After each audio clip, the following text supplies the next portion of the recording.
I'm terrified of this fragrance. What's up, guys? Welcome back to the channel. If you're new here, my name is Max, and today we're going to be doing unboxing and first impressions on probably the most hyped Amouage in the world right now. This is Purpose 50, perfumed by the infamous, or depending on how you look at it, the beloved Quentin Biche. I am an avid Amouage enjoyer, if you will, particularly some of the older creations. I do really enjoy some of the new creations, but the Purpose DNA and many of Quentin Biche's creations for Amouage have really not done it for me.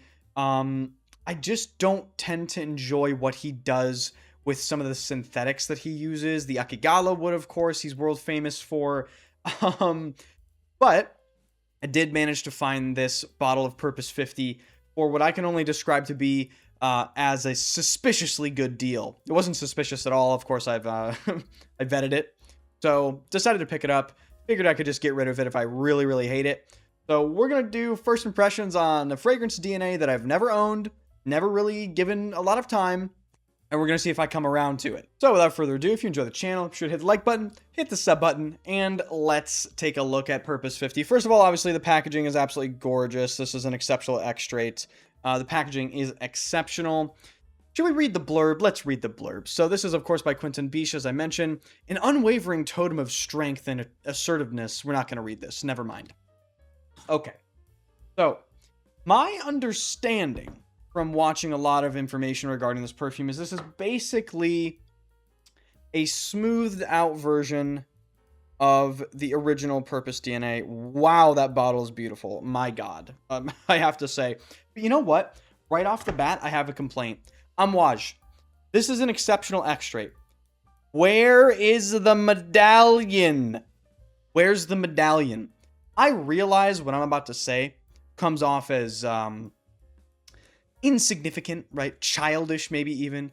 But I have other exceptional extraits. They all feature the little cool necktie medallion thing. This is just going to look out of place. And I can't really find a reason why they decided to change it on this bottle. But it's fine. It's fine.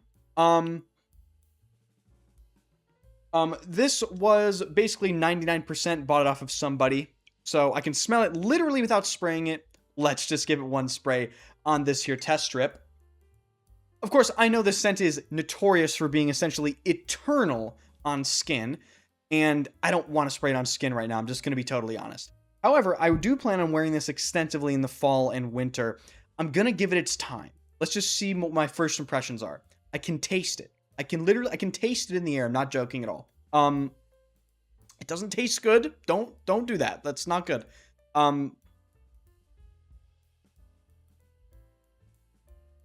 Whoa. Okay. Yeah. It's a Quentin Biche. It is definitely produced and made by Quentin Biche. You can just tell. He has a certain style. He has a DNA. He has a style that a lot of people adore, actually. Guidance is a massive success. Ganymede's a massive success, right? All these perfumes he's made, crazy successful perfumes. But what does this one smell like and doesn't deserve its hype? Okay, so right off the bat, what I personally pick up is I pick up a ton of this, Biche mode thing, as Mo would say from Sense for Thoughts. There's that Akigala wood. There's, that weird patchouli material he uses. It's very kind of dusty. It's like a dusty smell, like the original Purpose. But immediately what I notice is this is extremely rounded. There's no edges. There's no harsh edges you're going to cut yourself on or anything like that. This is extremely rounded, smooth. It's woody, big incense, huge incense in this. There's something sweet. I seem to remember there might have been an added vanilla note. I think I'm already picking up on the vanilla. Yeah. So I could see why people really, really like this. Longevity on this fragrance, especially on clothing, weeks. I don't know. If you get this on clothing, you're going to have to wash your clothes multiple times for this to actually fully get off of them. On skin, I imagine full day wear, absolutely no problem. It's actually more polite than I thought it would be. Maybe I'm just totally nuked out in this entire room and the smell is engulfing me and I don't realize it. But it isn't like, it's not offensive, you know? If I smelled this, I wouldn't necessarily be like, ugh, like what, ugh, brother, ugh, like what is that? I'd be, it's detectable in a way that isn't objectionable. And I'm just waving the strip around, and the trail this is leaving wherever it goes is astronomical. I'm gonna read the notes just for interest purposes. So top, bergamot, pink pepper, frankincense, pimento berry, rose sand vetiver, sandalwood, papyrus, saffron suede, mystical, akigala wood, and vanilla. Yes, so now I'm remembering, the original purpose is actually somewhat of an abstract vetiver fragrance. If I really dig my nose in here and I search for the vetiver, I can kind of already see where it's going to fit in. There is this particular woodiness that only vetiver can really replicate. I'm not a huge fan of vetiver, but it is kind of covered by all of these other notes right now. The akigala wood giving that sort of weird, almost space-like, clean air conditioning-y sort of smell.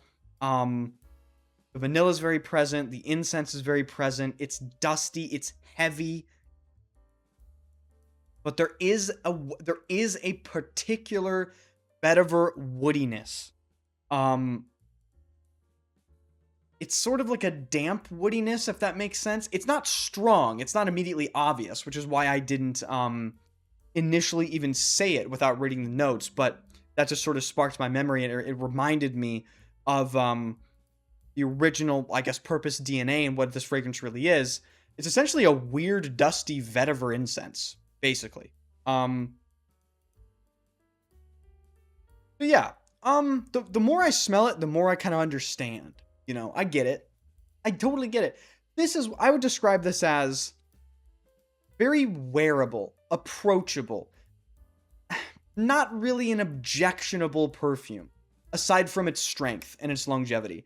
If you're somebody that doesn't enjoy fragrances that people can smell on you, if you don't want to be detected, do not buy this.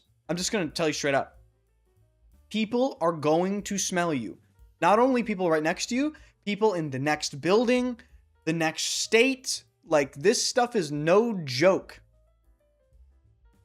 I would say, personally, this comes off to me as stronger than Interlude 53. This comes off to me as stronger than Overture Man. This also comes off to me as stronger in terms of projection, just sheer presence, than even something like Silver Oud. And that's going to have to be a personal decision whether or not you even like that in a perfume. But I guess the upside of that is this is going to have, like I mentioned previously, no longevity problems in sight. This will last you probably 24 hours if you let it. At a certain point, it's going to become a skin scent, of course, but that's way down the line. I'm talking 12 plus hours more than likely. But yeah. That is impressions on Amouage Purpose 50. Obviously, this is an early impression, really just getting to know it.